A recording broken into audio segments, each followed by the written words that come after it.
All right, I think I'm ready. So it was 4 weeks ago that I had preached on marriage, and I had established these points here is kind of what I had went over, what I felt like was God's intent for marriage, and this was kind of a summary I gave there at the end. Honor, number one, is to honor God's covenant design. God's covenant he made with us. Marriage is a covenant that we enter into for life. It's unite one man and one woman for life, provide companionship and shared life. Just the way that God made us relational beings and how we, just how he created all that. And he made us for companionship and shared life. And that's not necessarily always have to be in the context of marriage, but it's just how we do life together. Uphold God's moral order in creation, bear and nurture life, reflect Christ's love for his church. The Bible opens with a marriage between Adam and Eve, and it ends and closes with the marriage between Christ and the church. And everyone is invited to that marriage, to that wedding feast. Are you dressed for the wedding? Have you washed your robes? Are you ready if the bridegroom comes tonight? That's the important thing. We want to be ready for that wedding. That message was pretty easy for me to preach. The one I'm preaching today is a little bit different. I told my wife this morning, it's been super hard for me to prepare a message for today because I can't talk about and I can't preach about marriage and the practical aspects of marriage without thinking about our own marriage. In 30 years of life that has went under the bridge since then, and I don't want to be a doomsday preacher up here about marriage, but there has been times of great joy in our marriage. There's been years of great joy in our marriage. There has been times of hard things in our marriage. And I can't help, just yesterday, my mind just kept rolling through the years. And good years, but also some wasted years. And I'm not proud of those, for sure.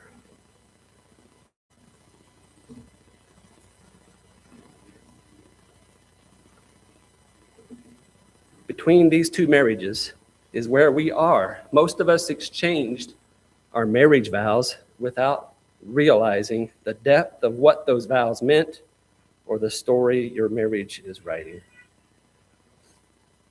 I first shared that there's 3 states you can live in as a married couple. I don't know if you remember that or not, Quentin and Kaylee, but that was the first I shared. That was at your wedding. That I feel like in marriage there are 3 states you can live in. You can live in misery, you can be just surviving, or you can have a thriving marriage.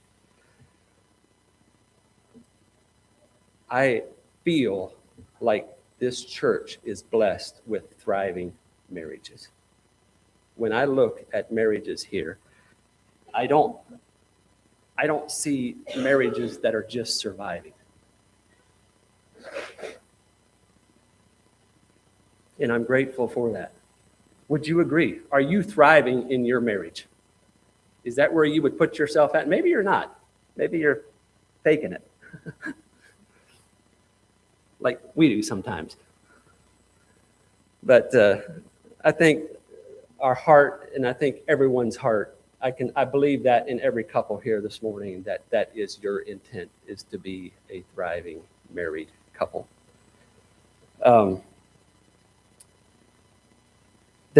I think I had shared this story before one time about this old couple. They were celebrating, I think, their 60th wedding anniversary.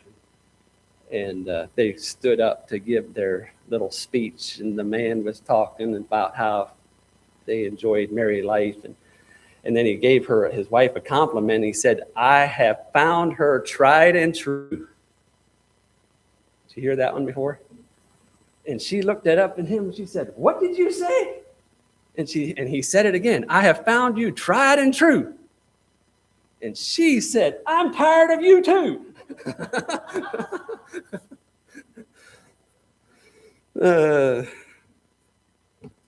Someone else said once time there's 3 rings in a marriage. Maybe not in a Mennonite marriage. You have the engagement ring, and then you have the wedding ring, and then you have supper ring.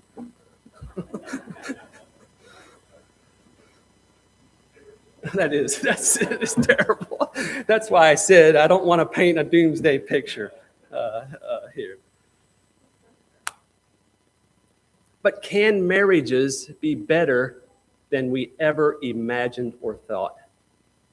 Just like I was talking about a little while ago. Can our marriage be better than you even imagined it could be? Amen. I believe that too. So, when you talk about marriage and you look around, and we're all impacted, and I'm not going to go into like all these stats about divorce or remarriage. We all know that about half the marriages in the United States, just about half, end in divorce. And we're all impacted by divorce in our families, and it's close around us. And it does make you have to stop and think, what is wrong? Something is wrong. That God made something so beautiful as marriage, and yet half of it just falls apart. And there's probably, if we would be honest, there's probably another third that are probably on the rocks.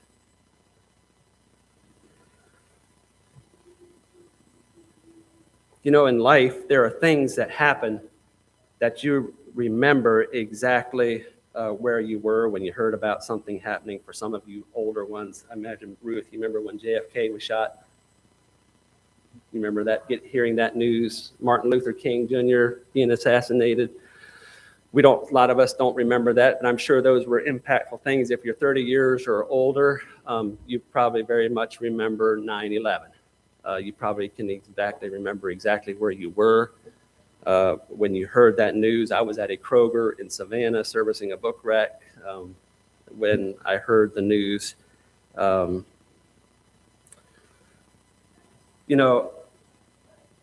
And I think if we were all honest, if you've been married for any length of time, we can look back in our marriages and we can remember times that were very significant, whether it was a thing of hurt or pain, or whether it was a thing of joy and goodness. Like, we can remember these things.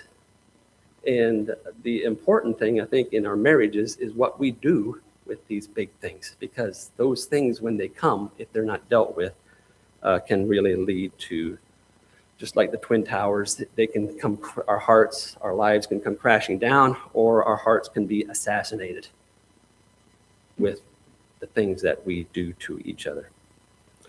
So marriage is kind of a mystery. It's really surprisingly simple to have a good marriage, but it's surprisingly hard. It's almost a mystery.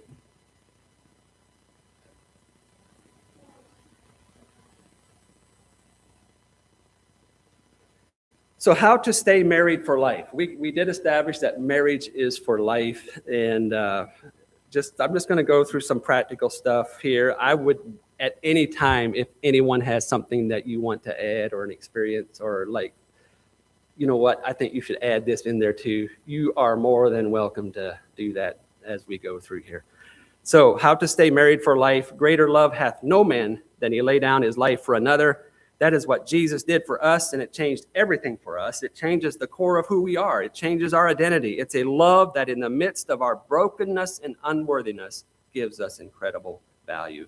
As married couples, we are to do to each other what Christ did for us, laying down our life for each other. Our identity changes when we say, I do. It's no longer me, myself, and I. It's we, us, ours. And as you allow the Spirit to teach you to operate in this unconditional love, unselfish type of love, the type of love described in 1 Corinthians 13, your marriage can thrive. And by the way, I just noticed that next Sunday, our Sunday school lesson is on marriage. Good, we can continue this discussion next Sunday. in there in Colossians. So what is love and what is not love? Love is not envious. It doesn't go on social media and look at other couples who have a perfect marriage and perfect children and become envious towards it. That's not what love does. Love is not proud or boastful. Love is not selfish. It's not short-tempered. Does not think evil towards others, and does not rejoice when someone falls.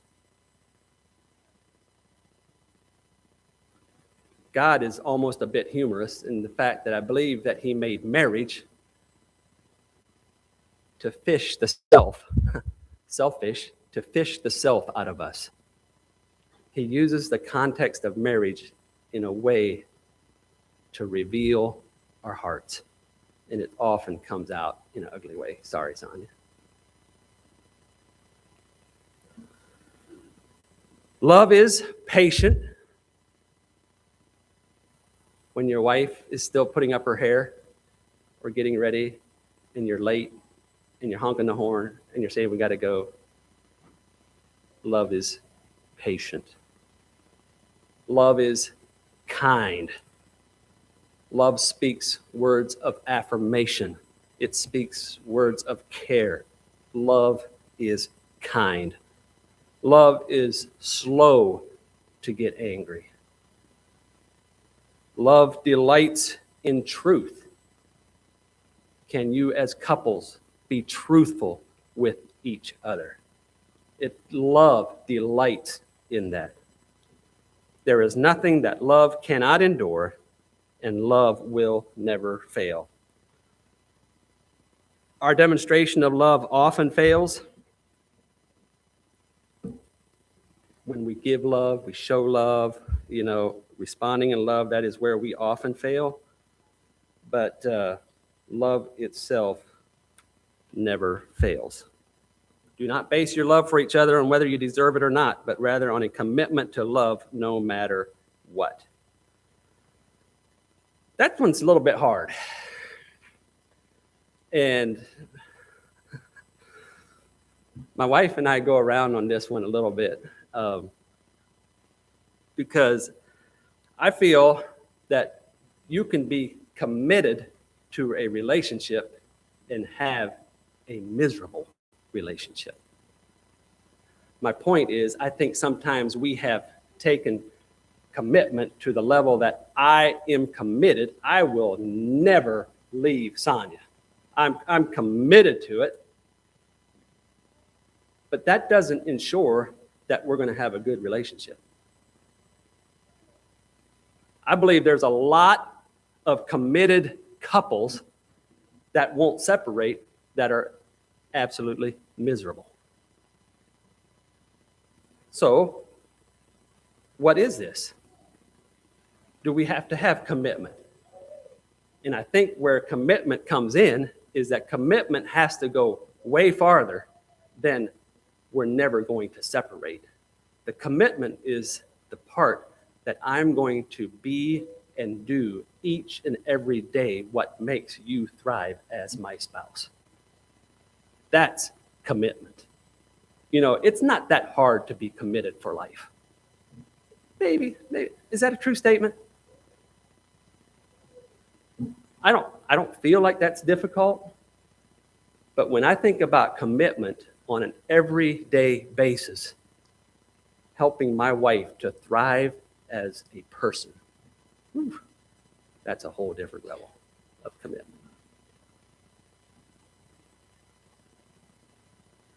There's a story that a good friend of mine shared at a wedding recently. And he sent this to me, and I'd like to just share it with you, showing this commitment, this illustration. In the colonial days of Australia, William, a handsome young bloke, newly came from Great Britain, aspired to make a life as a sheep rancher. He had already a local young lady in mind as a promising companion. but he couldn't ask her to endure the hardships of establishing a ranch in its founding phase. After several years of building corrals, barns, fences, and growing his flocks of sheep, he was finally able to build a house large enough to accommodate his aspiration for a future family. He had been driven to the time when he could send to the father of the beautiful young lady of his dreams, "Please send your daughter to be my companion and fellow helper and mother of our children. For as long as it takes for a lone lass to take ship and sail half-ways around the globe," she finally arrived in Sydney. They married, ranched, and raised a family. Years later, on their 50th wedding anniversary, the family wanted Pops, that's Dad, for some of you that don't know, to tell his story. They were amazed to learn that he hadn't meant for Mom to come, but her sister. But since Mom came all this distance and was willing to endure the hardships and isolation of frontier life, William had deliberately willed to love her instead, moved by her courage and devotion. That's commitment.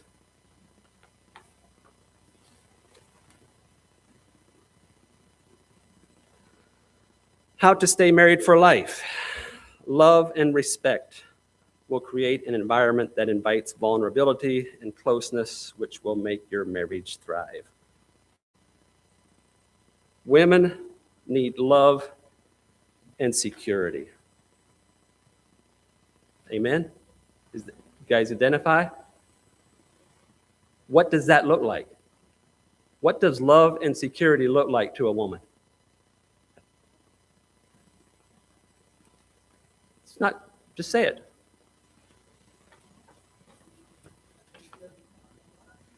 Pardon? Looks out for her. Spiritually, emotionally, physically, he just looks out for her. That's security, that's safeness. Is that what you want to feel? Anyone, you all agree with that? Can you, anyone else have something to add to that? Us men need to hear this.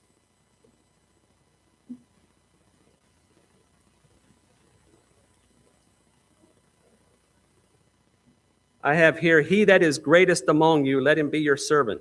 Men, our wives should feel your servanthood. She should feel you go the extra mile for her well-being. She should see, feel, hear that her well-being, her joy, her happiness, her stability, her safety is your highest concern. Does that resonate with you as a woman? Rochelle, does that resonate with you? Are you thinking something else? You look deep in thought. True love will always demonstrate, not just speak it. As you love and lead her well, her needs are met, and she will respond with you with ways that you will really like. Women need love and security. Men need respect. And this one here, it's such a vicious cycle. So women, if you don't respect us men, we feel demasculated. We feel, I don't know if all men here will connect with me on this. But when I have felt disrespected or felt like not so much was heard, but I just wasn't going to be able to do what I felt like we were supposed to do, at that moment, what I typically would do is I would check out. I would say, okay, you can have it your way, but count me out. Do you guys resonate with that? in moments when you don't feel respected or cared for? Yeah. Is that what you feel? No? Okay. So, and this is where it got really, this is where I went wrong early in our marriage. Hey, she's walking out. What did I say wrong? Oh.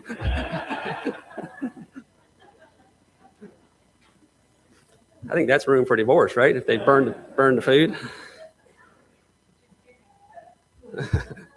That used to be, actually, I think I read in my studies, there was a old wise man that was kind of the rule, that he thought there was 2 reasons why you should be allowed to divorce your wife, and one of them was for burnt food. Like, for real, that was a thing. Not good. Not good at all. Okay, so I guess,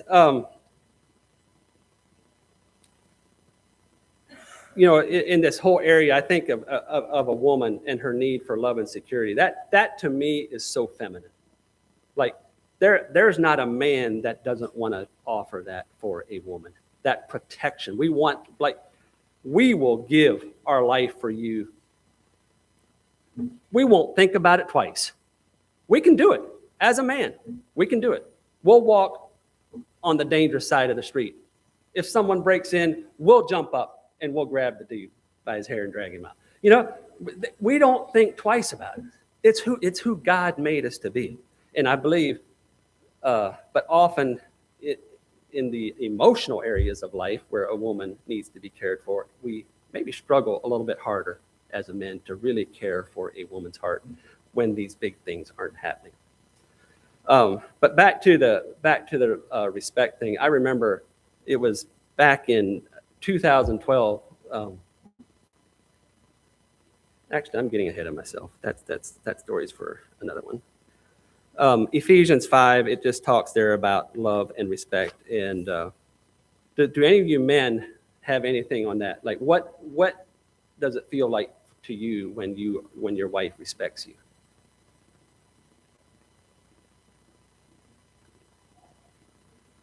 Does it feel empowering? It feels like I can do this. It makes you want to try harder. That's been my experience. When respect is absent, trust diminishes, communication breaks down, and conflicts escalate. And I just feel like in our culture, this thing has gotten into a vicious cycle. When a man feels disrespect, he doesn't love his wife. When his wife doesn't feel loved, she doesn't respect. And this thing just starts going, and it's just a vicious cycle. And we got to stop that cycle. And we got to get each one of us back in the proper place that God designed our marriages to be.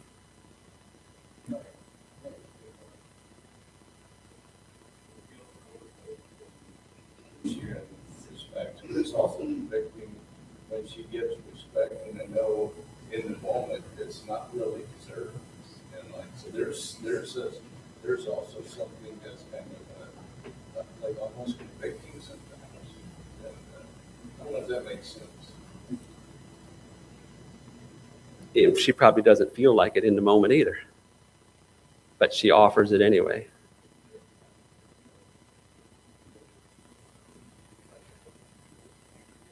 And what just happened, Yeah. that is it's a grace. It's the little things that become the big things in a marriage.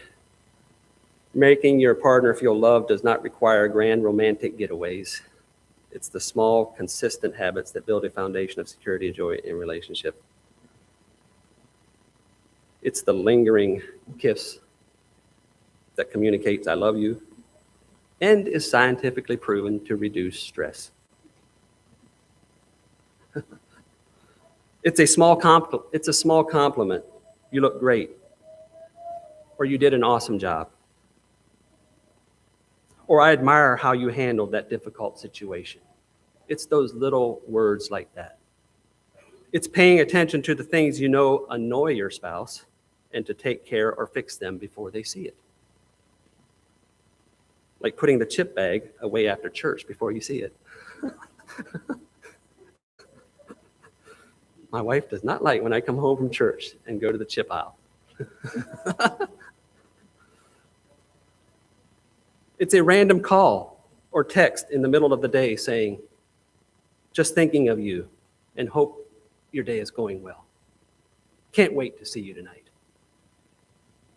It's ignoring calls from employees and friends in those moments spent talking and engaging with each other, which communicates you are more important than others.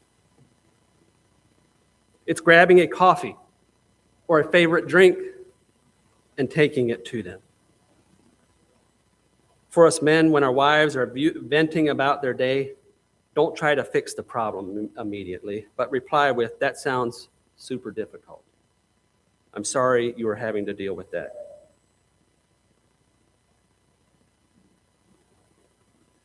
It's caring about what the other likes and engaging with them in those things daily.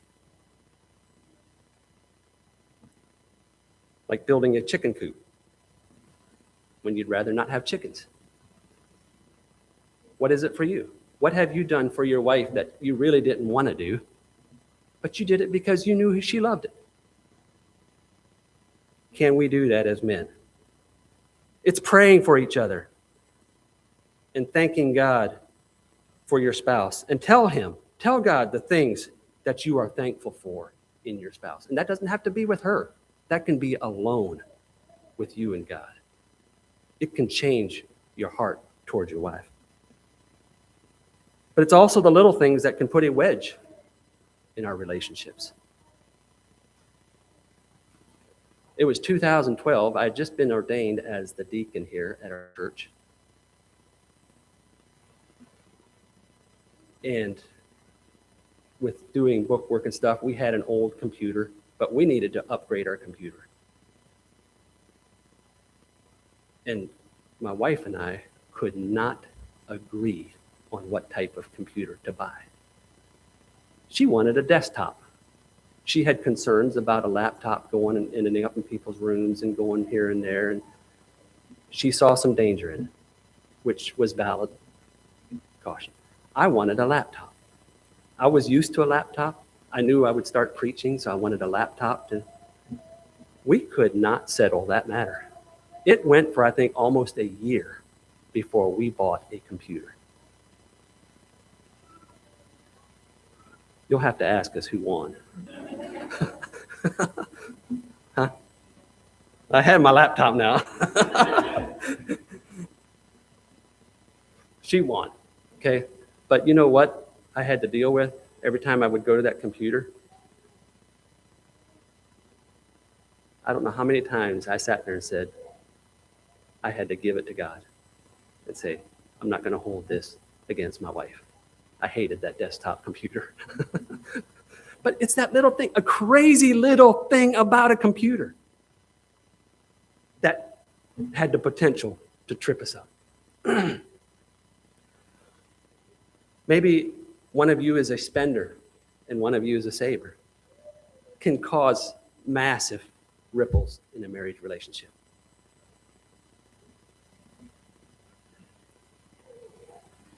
How to stay married for life. Clear, compassionate communication helps you hear each other, validate feelings, and deepen connection even after disagreements. Just don't, for us men, I don't know if you're like me or not, just don't ask me to communicate after I go to bed.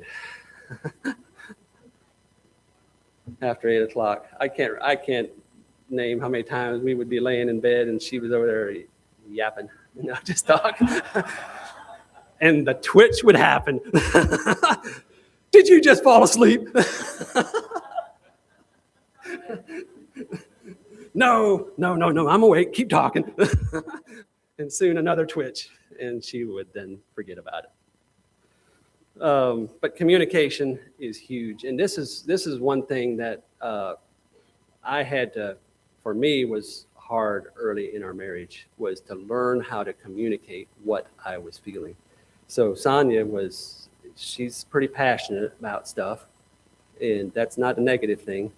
And we would talk about some hard things, and she would bring a lot of passion in her when she was communicating with me about whatever we were going through. And that passion shut me down. Like I don't know if it scared me. I didn't know how to respond to it. And so I thought she was being almost ugly to me, like with her passionate speech. And so in my mind, I was going to take the high road and I wasn't going to respond.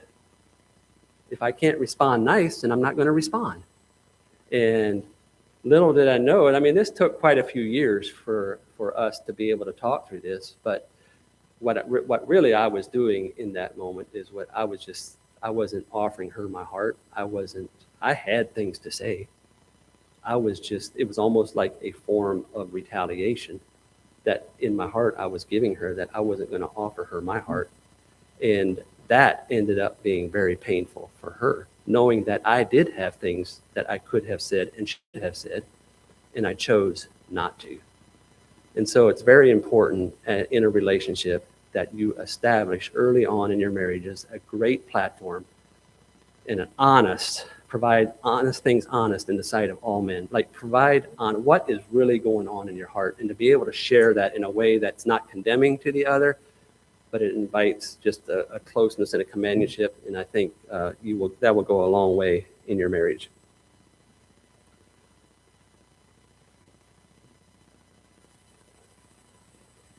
The art of communicating clearly, effectively, and lovingly is a must for a married couple to thrive.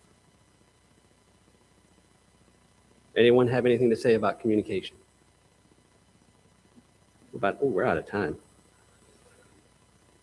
Be kind one to another with your words and actions. If you want to read through that, I think I'm going to skip over that. Here's a few things that will slowly but surely bring death to your marriage. Just some things I jotted down here. Keeping score of who does more. If you begin to think about, you know what, I worked all day and you were at home all day, and so I get home and the place is messy, that's your problem. I did my job for the day. Like if we start comparing who does more and that, don't go there. We are there to serve each other, to make each other successful, to bear each other up, to lift each other up, and you just do what you're asked to do. Another thing is thinking you can change each other into who you want them to be instead of accepting them for who they are can be very detrimental. Not communicating difficult things until you explode. Just talked about that. Treating your marriage as it can run on autopilot, and that's going back to, again, the things about just being daily consistent in the things that matter and that have impact. And not being on the same team, fighting against each other instead of with or for each other.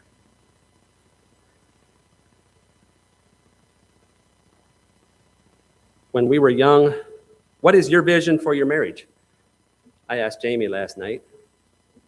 I said, so Jamie, when you think about being married, what do you think of? How do you envision your marriage working out? Jamie, can you tell me the words that you said? Companionship. There was more.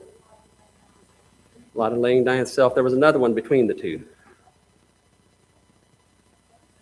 Having a best friend, that's right. Friendship, companionship, but also the reality of what marriage will call out of her, just laying down your own life.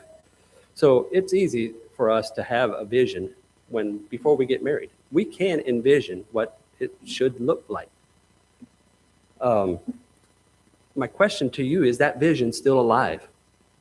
Is that vision still alive in your heart for your marriage?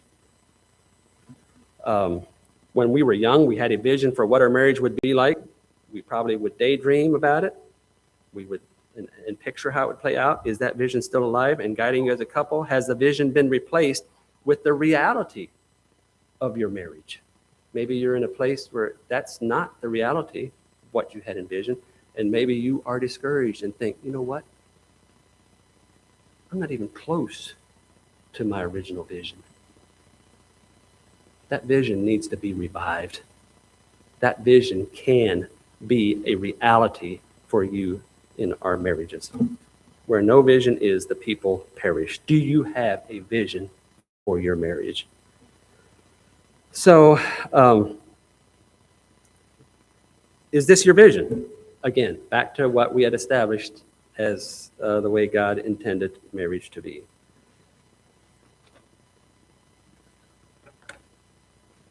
Back to men, I feel like I left a little bit out here. If you can be just a little bit patient with me. Love is patient, by the way. Men need respect. Sometimes when I'm driving, I just go off on this thing. Like, I'll just start talking to myself. I have a lot of feelings about this. But that is to hold in high esteem and honor. In 1 Peter 3:6, it says that women of old, for example, Sarah, trusted God and accepted the authority of their husbands to the point that she called him Lord.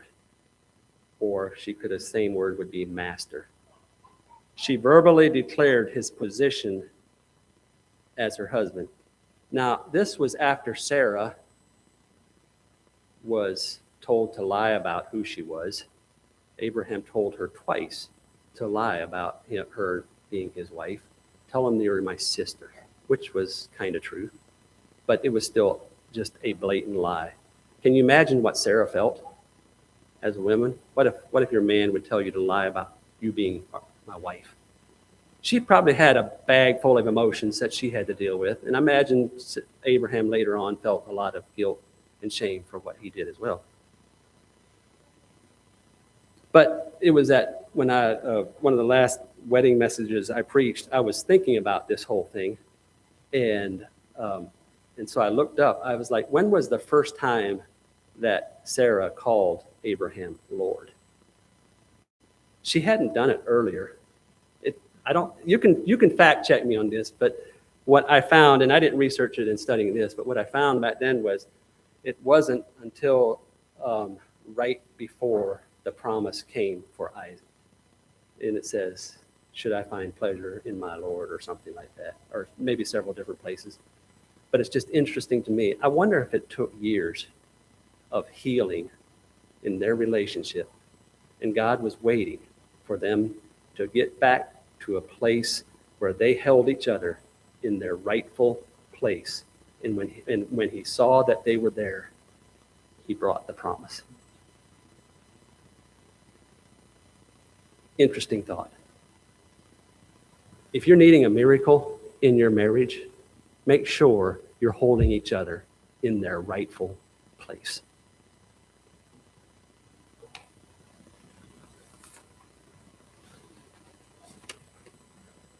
Youth, do you want a little bit yet, something? I'm going to talk to the youth a little bit. That unmarried. I'm going to close that down. Marriage for life. Hopefully, right? I marry the right one and will be happy, happy, happy. We hope we get the right one, right? Mary, are you convinced you're getting the right one? Amen? She's got a pretty big smile. How do you as singles determine who to marry? Are you able to marry kind of who you choose? If you feel like someone is, for us men, if you feel like someone is a believer, is that enough reason for you to be married? How do you go about it? What should be the green flags? Yes, this is the right one. Or what are the red flags that, no, maybe this is not the right one? You know, what is going on that so many marriages are falling apart? Something is starting wrong. Something is wrong. So how do we get it right? So just this is very basic. This is just my own thoughts. I think the number one thing you want to ask yourself when you feel attracted to another opposite sex, is it love that you're feeling, or is it lust that you're feeling? You see, Love is all about the other. Lust is all about you. Lust isn't necessarily saying, wow, she is really attractive. Rather, it's the moment, and I quote here, this line right here, it's the moment we commodify someone else for our own benefit, especially for our own sexual benefit. Commodify, other words you could use for that would be exploit, manipulate, abuse. It's when we look at another and we say, I want you to make me happy. I want you to meet all my physical and emotional needs. And I'm going to marry you so we can enjoy one long, swell, lifelong of bliss. That's a dangerous place. You're setting yourself up for a miserable marriage. Lust, you see, takes. Love serves. Lust thinks about me. Love thinks about others. Am I wanting this relationship to make me happy? The idea that marriage will make you happy for the rest of your life, if that's your view, ain't going to happen. However, I believe that when you enter into a marriage where you feel a strong connection, a heart connection, I love this person, you will be happy for life. And that's not necessarily our ultimate goal to be happy, but it comes with it. So I think that's just a simple thing that you can ask yourself. Do I feel lustful or do I feel love in this relationship? I think, too, there are personalities that clash. So you have to make sure that you kind of get along with each other, that you actually like each other, that you don't rub each other the wrong way and irritate each other. I think there are personalities that you have to pay attention to. Don't just go after every woman. God has one for you, I hope and pray. And that goes both ways. So those are just two things that I would think that I share with you as non-married people as you think about getting married. All right. I think that's all I have. Thank you for your patience. Does someone have something you want to say? Maybe somebody wants to have special prayer for your marriage. You know what? I'd love for the church to pray over our marriage. We'll be happy to do that.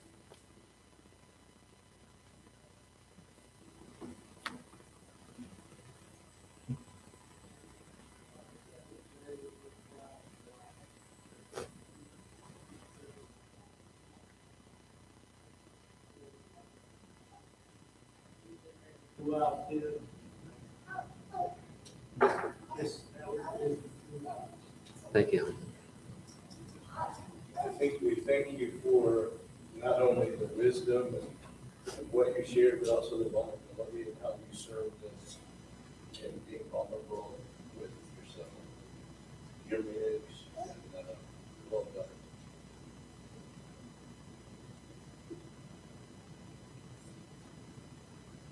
I don't know, Sonia, would you say the last couple of years have been some of our hardest? We're not out of it.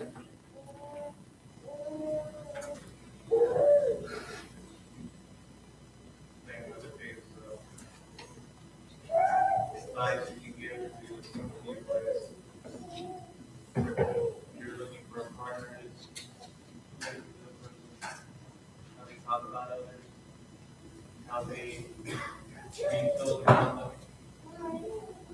That kind of gives you a good idea. Can you start over again? Sorry, I couldn't quite hear you. One of the biggest advice that I've heard is that when you're looking for partners, to listen to how the others talk about other people and how they treat others, how they treat their parents, how they treat their siblings. You get an idea of how that person treat you after you're married 10 years down the line. You're having to go through those same things that parents already told them. Or they're accepting things. Yep.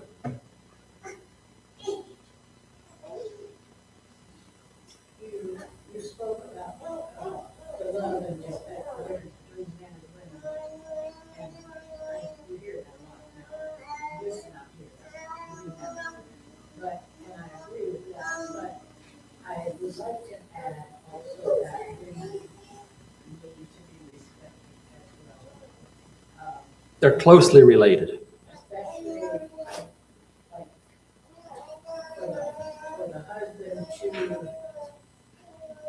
intervene when the children are disrespectful to a parent, to their mother, whatever. That, I've seen that, I feel like that's really, really important. Amen.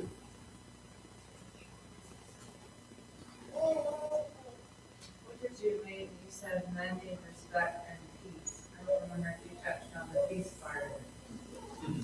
If you're respected, everything's peaceful, right? Men don't like chaos. They like a peaceful environment. I don't think women do either. Probably not. I can remember so vividly one night. It was your cousin Marty's wedding. It was that weekend. We were still living in our little white house in Odum. And Sonia, I had come home from a day of work. It was a Friday afternoon. And I remember walking into the house, and I think she had a note there about what I should do that evening, come out to so-and-so. There was a candle burning there. The house was spick and span. It was so peaceful when I walked in there. And I can remember that so vividly, walking in, like how that impacted me. It's like, okay, life is good. You know? So basically you appreciate when us women create an environment of peace. Yes, we don't like drama. I don't know of a man that likes drama. So the more, but that ultimately stems back to your man, though. That can very much have, can be a result of you feeling secure Right. and knowing that your man is going to have your back in those moments when there's chaos. I remember plenty of times coming home to chaos. And you know what I did? I walked right back out. I was like, I can't handle this. And I had to learn to walk into the chaos and help bring order to the chaos and to be there for her.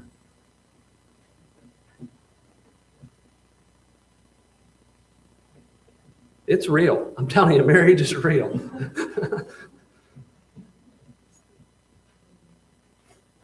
You are not meant to be rivals. Marriage can quickly become rivalry. Me against you. I do more than you. You do more, I'm not going to do this for you. You don't do that for me. It's like you have to be on the same page. All right. Lord bless you, keep you, make his face to shine upon you, and give you peace. You're dismissed.